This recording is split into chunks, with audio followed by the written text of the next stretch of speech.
नमस्कार साथियों, हमारा एक टॉपिक चल रहा था राजस्थान की कला एवं संस्कृति में सूफी विवाद या सूफी संत बोल सकते हो आप, सूफी आंदोलन भी बोल सकते हो उसको। ठीक है, हमने पहले वीडियो में यह जाना था कि चिश्ती संप्रदाय की स्थापना किसने की थी, प्रारंभ इसकी कहाँ से हुआ था, अरब देश में इसकी किसने स्थापना की थी, भारत में इसको कौन लेके आया था। ठीक है, और हमारा सबसे पहले आज एक चलेगा भक्ति काल या सूफीवाद में बोल दो। हमने सूफीवाद, सूफी का मतलब भी जान लिया था कि एक पंक्ति में बैठकर ईश्वर की आराधना करना। रीट में ये स्पेशल टॉपिक लगता है, भक्ति काल और सूफीवाद स्पेशल दिया गया है। ठीक है, राजस्थान पुलिस में और पटवार में भी ये लगता है, लेकिन इसका पता नहीं है कि ये कितना डीप पूछा जाता है इसमें। ठीक है, और मैंने कुछ शब्दावलियाँ भी बताई थी जो अरबी या उर्दू में बताई गई थी। ठीक है, आज हम एक संप्रदाय पढ़ेंगे। कौन सा? चिश्ती संप्रदाय। कौन सा संप्रदाय? चिश्ती संप्रदाय या सिलसिला बोल सकते हो उसको, चिश्ती संप्रदाय या सिलसिला भी बोल सकते हो आप इसको। सिलसिला बोलते हैं संप्रदाय को। ठीक है, सूफीवाद में क्या बोला जाता है? संप्रदाय को सिलसिला बोला जाता है। हमने भक्ति काल पढ़ा था, उसमें क्या बताया जाता है कि संप्रदाय की स्थापना की, यहाँ पे किसकी स्थापना होगी? सिलसिले की स्थापना होगी। ठीक है, ये भारत का बहुत बड़ा संप्रदाय है। ठीक है, सबसे पहला संप्रदाय भी इनको सहित माना जाता है। स्थापना कहाँ होती? तो इसकी स्थापना हुई थी हेरात में। कहाँ पर हुई थी? एक स्थान है हेरात में। हेरात कहाँ पड़ता है? अरब देश में पड़ता है। वहाँ पर क्या हुई थी? इसकी स्थापना हुई थी इस सिलसिले की। ठीक है, हेरात अरब देश में इसकी क्या हुई? स्थापना हुई थी। किसने की थी? ख्वाजा अब्दुल। किसने की थी स्थापना? ख्वाजा अब्दुल। आप इसका पूरा नाम भी याद रख सकते हो, लेकिन इतने से काम चल जाएगा। ख्वाजा अब्दुल। ख्वाजा अब्दुल या इनका पूरा नाम क्या आता है? इसाक सामी चिश्ती। इसाक सामी चिश्ती इनका नाम पूरा आता है। ठीक है, और शॉर्ट में आप याद रख सकते हो ख्वाजा अब्दुल इसाक सामी चिश्ती या इसाक सामी चिश्ती या अब्दुल इसाक, कुछ भी शॉर्ट में आप जैसे आप ट्रिक बनाना चाहो वैसे आप ट्रिक बना लेना। भारत में स्थापना इसकी किसने की थी? भारत की हम बात करें, ये तो अरब देश में हो गई। भारत की हम बात करें तो भारत में इसकी स्थापना की थी, मोहम्मद गौरी के साथ आए थे। ख्वाजा मोइनुद्दीन चिश्ती ने इसकी क्या की थी? स्थापना की थी। ख्वाजा मोइनुद्दीन चिश्ती किसके साथ आए थे? मोहम्मद गौरी के साथ आए थे, और मोहम्मद गौरी ने अपना एक शिष्य या अपना एक नौकर को छोड़ा था। कहाँ छोड़ा था? अजमेर में। और उनके साथ कौन रहते? ख्वाजा मोइनुद्दीन चिश्ती रहे थे। ठीक है, और उन्होंने चिश्ती संप्रदाय के अजमेर में स्थापना की थी, भारत की स्थापना की थी। इसको भारत में स्थापना की थी। इसको क्या बोला जाता है? इसको गरीब नवाज भी बोला जाता है। आप कई बार बस के पीछे, ट्रैक्टर पे और गाड़ियों पे देखते हैं ना, बाइकों पे, ख्वाजा गरीब नवाज, ख्वाजा गरीब नवाज भी बोला जाता है। ठीक है, ख्वाजा गरीब नवाज लिखा होना तो ये समझ लेना कि इसका संबंध किससे? चिश्ती संप्रदाय से है। ठीक है, तो सबसे पहले हम ख्वाजा मोइनुद्दीन चिश्ती के जीवन के बारे में पढ़ेंगे कि जीवन इनका कहाँ से प्रारंभ हुआ था, कब इनका जन्म हुआ था। तो ख्वाजा मोइनुद्दीन चिश्ती, ख्वाजा मोइनुद्दीन चिश्ती, सबसे पहले हम इनका जन्म के बारे में जानेंगे कि इनकी जन्म कब हुआ था, कहाँ हुआ था और कैसे भारत आए थे, वो तो मैंने बता दिया। लेकिन जन्म कब हुआ था? तो इनका हुआ था 1143 ईस्वी में। कब हुआ था? 1143 ईस्वी में। कहाँ पर हुआ था? एक जगह फारस। कहाँ पर हुआ था? फारस। 1143 ईस्वी में फारस में हुआ था। इनकी वफात किन बोले रे? वफात बोले इनका निधन कहाँ पर हुआ था? अजमेर में हुआ था। कहाँ पर हुआ था इनका? अजमेर। लास्ट में जब ये अपना जीवन बिता रहे थे तो बच्चों को ये अरबी फारसी पढ़ाते थे। ठीक है, इन्होंने लास्ट का जीवन जो अजमेर में ही व्याप्त किया है। और मृत्यु हुई कब थी? तो 1235 ईस्वी में हुई थी इनकी मृत्यु। कब हुई थी? 1235 ईस्वी में इनकी क्या हुई थी? मृत्यु हुई थी कि इनकी ख्वाजा मोइनुद्दीन चिश्ती की। ठीक है दोस्तों, यहाँ तक आ गई बात समझ में। अब देखो अफगानिस्तान, यहाँ पे एक गजनी नाम का सेक्टर है। ठीक है, गजनी का एक शासक था मोहम्मद गौरी, वो आया था भारत, और उसके साथ यहाँ से बहुत आक्रमण हुए थे। कहाँ से? गजनी से। और उनके साथ मोहम्मद गौरी के साथ कौन आए थे? ख्वाजा मोइनुद्दीन चिश्ती आए थे। ठीक है, इधर से बहुत आक्रमण हुए थे। कहाँ से? गजनी से। बड़ा आक्रमण तो एक ही माना जाता है, लेकिन ऐसा माना जाता है कि गजनी ने लगभग 17 बार आक्रमण किया। किस पर? भारत पर। ठीक है, 17 बार लूटा था, 17 बार आक्रमण किया था। किसने किया था? मोहम्मद गजनवी ने किया था। 17 बार आक्रमण किया था। बाद में गजनी का शासक बनता है मोहम्मद गौरी, और मोहम्मद गौरी के ये साथ आए थे। इसने भी कई आक्रमण किए, लेकिन सबसे सर्वश्रेष्ठ और खतरनाक आक्रमण 1192 वाला माना जाता है। कितना? 1192 ईस्वी वाला सबसे खतरनाक, सबसे सर्वश्रेष्ठ आक्रमण माना जाता है। और वो कौन सा था? वो था तराइन का सेकंड युद्ध। कौन सा? तराइन का सेकंड युद्ध, ठीक है। और उस समय भारत का शासक कौन था? अजमेर का पृथ्वीराज चौहान। पृथ्वीराज चौहान मोहम्मद गौरी के साथ लड़ते हुए तराइन के सेकंड युद्ध में 1192 में क्या होते हैं? वीर गति को प्राप्त हो जाते हैं या खत्म हो जाते हैं, ठीक है। तो जीता कौन है? मोहम्मद गौरी जीता है। और मोहम्मद गौरी ने यहाँ पर किसको छोड़ा था? यहाँ पर छोड़ा था कुतुबुद्दीन ऐबक को छोड़ा था, ठीक है। अपने शासक के रूप में किसको छोड़ा था? कुतुबुद्दीन ऐबक को छोड़ा था। कहाँ? अजमेर में। और उनके साथ कौन रहे थे? ख्वाजा मोइनुद्दीन चिश्ती रहे थे। अब देखो, कुतुबुद्दीन ऐबक के साथ कौन रहने लगे? ख्वाजा मोइनुद्दीन चिश्ती रहने लगे थे, ठीक है। अब अजमेर पर अधिकार किनका हो गया था? कुतुबुद्दीन ऐबक का हो गया था, ठीक है। और ख्वाजा मोइनुद्दीन चिश्ती भी इनके साथ रहने लगे थे, संत रहने लगे, ठीक है। अब देखो क्वेश्चन क्या आता है, किसके समय आए थे? तो पृथ्वीराज चौहान के समय आए थे। पृथ्वीराज चौहान सेकंड है ये। कौन सा पृथ्वीराज चौहान? ये सेकंड पृथ्वीराज चौहान है, थर्ड पृथ्वीराज चौहान है, ठीक है।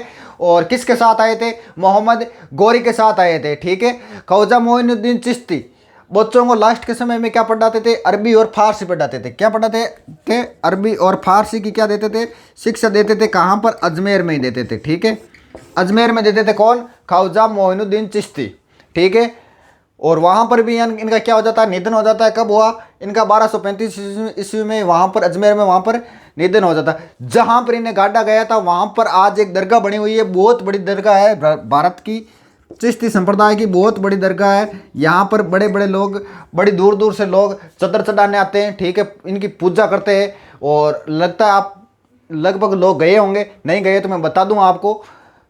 आप संत संप्रदाय में हम पढ़ते प्रधान पीठ, तो प्रधान पीठ यही मान लो किनकी? चिश्ती संप्रदाय की, ठीक है। शॉर्ट में बोलो तो दरगाह या चिश्ती संप्रदाय की क्या है?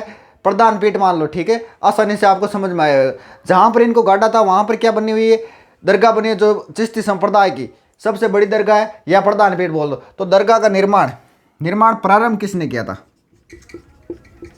शुरुआत किसने की? तो एक दिल्ली का सुल्तान होता है, कौन? इल्तुतमिश। कौन? इल्तुतमिश। इनकी मृत्यु कब हुई थी? ख्वाजा मोइनुद्दीन चिश्ती की 1235 में। और इनका शासनकाल कब तक आता है? 1211 से 1236 तक इनका शासनकाल आता है। किनका? ख्वाजा मोइनुद्दीन चिश्ती का, ठीक है। पूर्ण किसने करवाया था? इसका दरगाह का पूर्ण काम किसने करवाया था? तो दिल्ली का एक बादशाह, एक सुल्तान हुआ था, कौन? हुमायूं। हुमायूं ने इसका क्या करवाया था? काम पूर्ण करवाया था। किसका? इस दरगाह का। चिश्ती संप्रदाय की जो सबसे बड़ी दरगाह थी, इसका पूर्ण काम किसने करवाया था? हुमायूं ने कराया था। और जो मुख्य गोमंद बना हुआ है वो किसने करवाया था? उसका निर्माण किसने करवाया था? गोमंद का निर्माण गयासुद्दीन ऐबक ने करवाया था। किसने? गयासुद्दीन ऐबक ने इसका क्या बनवाया? जो मुख्य गोमंद होता है दरगाह में, उसका निर्माण किसने करवाया था? गयासुद्दीन ऐबक ने इसका निर्माण करवाया था। इसमें आप अंदर जाओगे ना तो दो बड़ी कढ़ाई है। क्या? दो बड़ी कढ़ाई है, ठीक है। जो करणी माता के मंदिर में ना, आप वहाँ गए हो तो देखी होगी, ठीक है। सावण बादुओ जो कढ़ाई है ना, उससे भी बड़ी, वो तो और भी छोटी है, उससे बड़ी दो बड़ी कढ़ाई है, दो बड़ी देग है। कढ़ाई को क्या बोला जाता है? देग बोला जाता है। दो बड़ी बड़ी कढ़ाइयाँ रखी हुई है, ठीक है। एक का नाम है बड़ी देग, एक का नाम है छोटी देग। बड़ी देग किसने दी थी? बड़ी देग और छोटी देग। देखो, बड़ी देग तो दी थी दिल्ली के सुल्तान या बादशाह, कौन? अकबर ने। और छोटी देग किसने दी थी? इनके ही बेटे ने, जहांगीर ने दी थी। किसने? जहांगीर ने, ठीक है। उस देग में क्या होता है? आज भी उसमें पैसे चढ़ाए जाते हैं, ठीक है। और पैसों से वो भरी रहती है उस देग में, ठीक है। छोटी देग किसने दी थी? जहांगीर ने दी थी। बड़ी देग अकबर ने दी थी। जहांगीर कौन था? अकबर का पुत्र था, सबको पता है, ठीक है। उसमें आज भी पैसे चढ़ाए जाते हैं, पैसे से वो भरी रहती है। अब देखो, दरगाह में मेला कब बढ़ता है? मेला भी बढ़ता होगा। रजब का जो महीना होता है उसमें 1 से 6 तारीख तक ये मेला बढ़ता है। मेले में पहली चद्दर कौन चढ़ाता है? ठीक है, तो वो पहली चद्दर चढ़ाता है भीलवाड़ा का गौरी परिवार। कौन? भीलवाड़ा का गौरी परिवार क्या करता है? पहली चद्दर चढ़ाता है। किसमें? उस दरगाह में पहली चदर कौन चढ़ा था? भीलवाड़ा का गौरी परिवार चढ़ा था, पहली चदर चढ़ा था। ठीक है, जियारत क्या होता है? एक शब्द आता है जियारत, और क्या खास बात है इनकी देखो, जानते हैं हम जियारत के खाकड़ वे। जियारत, एक जियारत होता है और एक जायरीन होता है। एक जायरीन, एक जियारत, क्या खास बात है इनकी, क्या होता है इनमें? ठीक है, जो दरगाह में यात्रा करने के लिए आते हैं उसे जियारत कहते हैं, जो यात्रा करते हैं। ठीक है, और जो जायरीन, जो यात्री होते ना, उनको क्या बोला जाता है? यात्रीगण होते हैं, जो पैदल चल के या किसी भी साधन से आते हैं ना। ठीक है, उसे बोलते हैं। जैसे हमने इतिहास में हम पढ़ते हैं ना कि अकबर यहाँ जियारत करने आया था। ठीक है, वापस जाते समय सांबर में उन्होंने शादी की। ठीक है, तो वो जियारत किसको बोलते हैं? जो यात्रा करते हैं। जायरीन किसको बोलते हैं? भक्तों को बोलते हैं, जो यात्री होते हैं उनको बोला जाता है। तो एक बार देखो, यहाँ तक मैं रिपीट कर रहा हूँ, हम पढ़ रहे थे एक चिश्ती संप्रदाय या सिलसिला पढ़ रहे थे। मैंने इनके बारे में पहले भी बता दिया था, लेकिन आज दूसरी क्लास से मैं बता रहा हूँ। तो चिश्ती संप्रदाय की स्थापना कहाँ हुई थी? हेरात अरब देश में हुई थी। किसने की थी? ख्वाजा अब्दुल इसाक सामी चिश्ती ने इसकी क्या की थी? स्थापना की थी। भारत की हम बात करें, भारत में इसकी स्थापना किसने की थी? ख्वाजा मोइनुद्दीन चिश्ती ने की थी। ठीक है, इसको गरीब नवाज भी बोला जाता है, गरीब नवाज भी बोला जाता है। ठीक है, और अब देखो ख्वाजा मोइनुद्दीन चिश्ती के कुछ पर्सनल बातें पढ़ेंगे। इनके जन्म की हम बात करें तो जन्म हुआ था 1143 ईस्वी में। कब हुआ था इनका जन्म? 1143 ईस्वी में हुआ था। कहाँ हुआ था? फारस एक जगह है, वहाँ पर इनका क्या हुआ था? जन्म हुआ था। वफात का मतलब निधन। निधन कब हुआ था ख्वाजा मोइनुद्दीन चिश्ती का? अजमेर में हुआ था, 1235 ईस्वी में हुआ था। भारत आए किसके साथ थे? मोहम्मद गोरी के साथ आए थे। ठीक है, और रहे किसके साथ थे? कुतुबुद्दीन ऐबक के रहे थे। और मोहम्मद गोरी जब भारत आया तो कौन सा युद्ध हुआ? तेरा इनका सेकंड युद्ध हुआ था, पृथ्वीराज सेकंड के साथ हुआ था। पृथ्वीराज चौहान क्या हो गए? वीरगति को प्राप्त हो गए थे। और उसके बाद कुतुबुद्दीन ऐबक का क्या हो गया? अजमेर पर अधिकार हो गया और उन्हीं के साथ रहने लगे थे। ख्वाजा मोइनुद्दीन अंतिम समय में बच्चों को अरबी और फारसी पढ़ाते थे। ठीक है, चिश्ती संप्रदाय के अजमेर में दरगाह भी है। प्रारंभ इसका दरगाह का काम जो है, प्रारंभ किसने करवाया था? इल्तुतमिश ने करवाया था। पूर्ण किसने करवाया? हुमायूं ने करवाया था। गुम्मद किसने बनाया? गयासुद्दीन ऐबक ने बनाया। और दरगाह में 2 बड़ी कढ़ाई रखी हुई है। बड़ी देग अकबर ने दी थी, छोटी देग किसने दी थी? जहांगीर ने दी थी। ठीक है, मेला कब बढ़ता है? रजब की 1 से 6 तारीख को बढ़ता है। भीलवाड़ा का गौरी सबसे पहली चदर चढ़ाता है मेले वहाँ दरगाह में। ठीक है, और क्या रह गया? जियारत, यात्रा, जो यात्री होते हैं, यात्रा करते हैं, उनको बोलते हैं जाहिरीन। किसको बोलते हैं? यात्री या भक्तों को बोलते हैं क्या? जाहिरीन। हो गया। और मोहम्मद गोरी आया कहाँ से था? गजनी से आया था। ठीक है, भारत को लूटने के लिए। और ऐसा माना जाता है कि 17 बार इसने क्या किए? आक्रमण किए थे। अब देखो, उपाधि कौन कौन सी है ख्वाजा मोइनुद्दीन चिश्ती की? उपाधि किसने दी थी?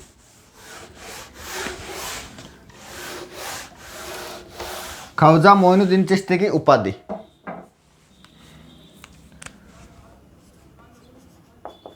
ख्वाजा मोइनुद्दीन चिश्ती की उपाधि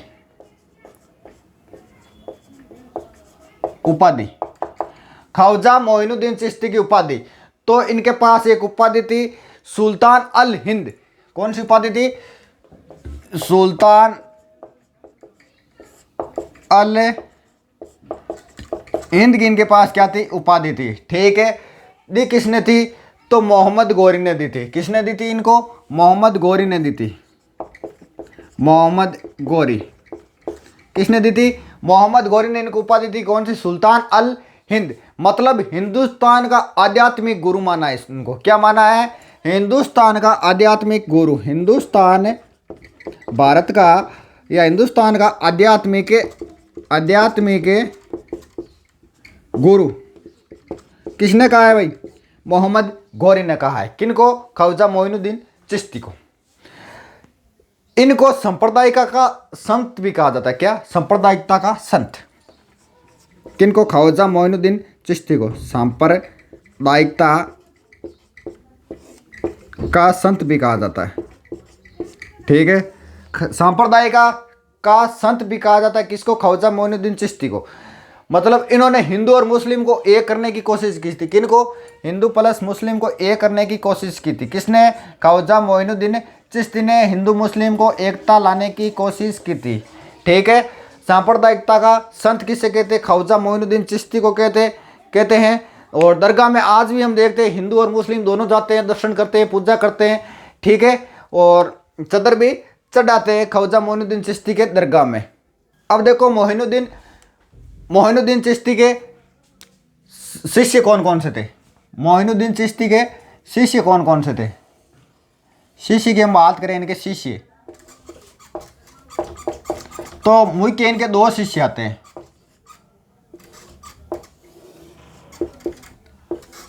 याद कैसे करना है?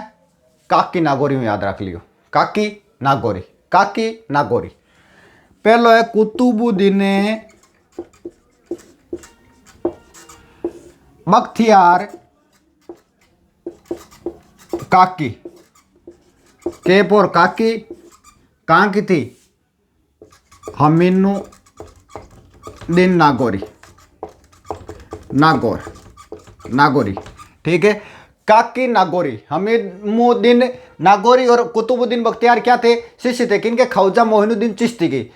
इनकी याद में कुतुब मीनार भी बनाई गई थी। कुतुबुद्दीन ऐबक की याद में नहीं बनाई गई थी, इनकी याद में बनाई गई थी कुतुब मीनार, ठीक है, कुतुब मीनार बनाई गई थी इनकी याद में। ये कहाँ रहते थे? ये दिल्ली में रहते थे, ठीक है, और ये कहाँ रहते थे? ये नागौरी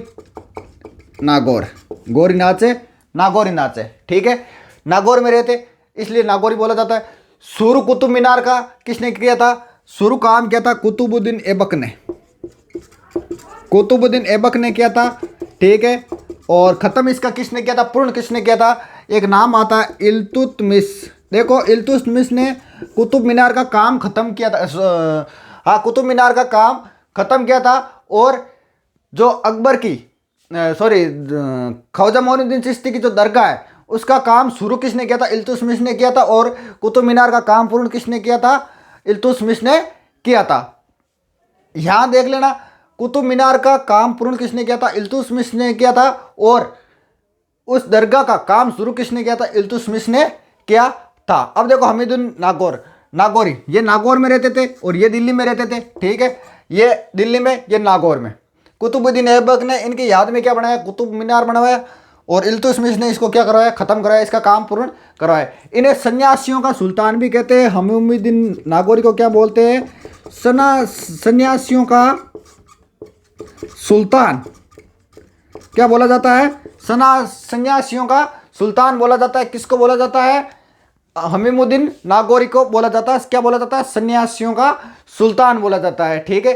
मोहम्मद चिश्ती ने, ठीक है, किसने? ख्वाजा मोइनुद्दीन चिश्ती ने क्या कहा इनको? सुल्तान तारिकी कहते थे। क्या कहते थे? सुल्तान तारिकी, मतलब उपाधि है इनकी। क्या? सुल्तान तारिकी किसने दी थी?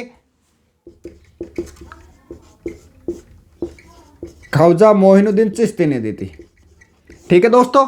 तो देखो सबसे पहले हमने पढ़ा था इनके पास उपाधि क्या है। ख्वाजा मोइनुद्दीन चिश्ती के पास उपाधि क्या है? सबके पास उपाधि होती है। आप गाँव में कहे ना फर्जी उपाधि हुए वी के आदमी की, ठीक है। तो ख्वाजा मोइनुद्दीन चिश्ती की कौन कौन सी उपाधि? सुल्तान अल हिंद, ठीक है, किसने दी थी? मोहम्मद गौरी ने दी थी। मतलब हिंदुस्तान का आध्यात्मिक गुरु माना है किनको? ख्वाजा मोइनुद्दीन चिश्ती को, ठीक है। उपाधि दी किसने थी? मोहम्मद गौरी ने दी थी। इनको सांप्रदायिकता के संत भी बोला जाता है किनको? ख्वाजा मोइनुद्दीन चिश्ती को। हिंदू मुस्लिम इन्होंने एकता करने की कोशिश की थी। इनके 2 शिष्य आते हैं। कौन कौन से शिष्य आते हैं? तो बख्तियार काकी, कुतुबुद्दीन बख्तियार काकी, केपोर काकी, ठीक है, हमीनुद्दीन नागौरी। ये क्या है? 2 शिष्य। ये नागौर के हैं, नागौर में रहते थे, ये दिल्ली में रहते थे। कुतुबुद्दीन ऐबक ने इनकी याद में क्या बनाया? कुतुब मीनार बनाया। पूर्ण काम इल्तुतमिश ने किया था इसका, ठीक है। हमीनुद्दीन नागौरी को क्या बोलते हैं? सन्यासियों का सुल्तान बोला जाता है। और सुल्तान तारिकी इनको क्या दे रखी थी? उपाधि दे रखी थी। किसने दी थी? ख्वाजा मोइनुद्दीन चिश्ती ने दे रखी थी, ठीक है दोस्तों। आगे का नेक्स्ट क्लास में हम पढ़ेंगे।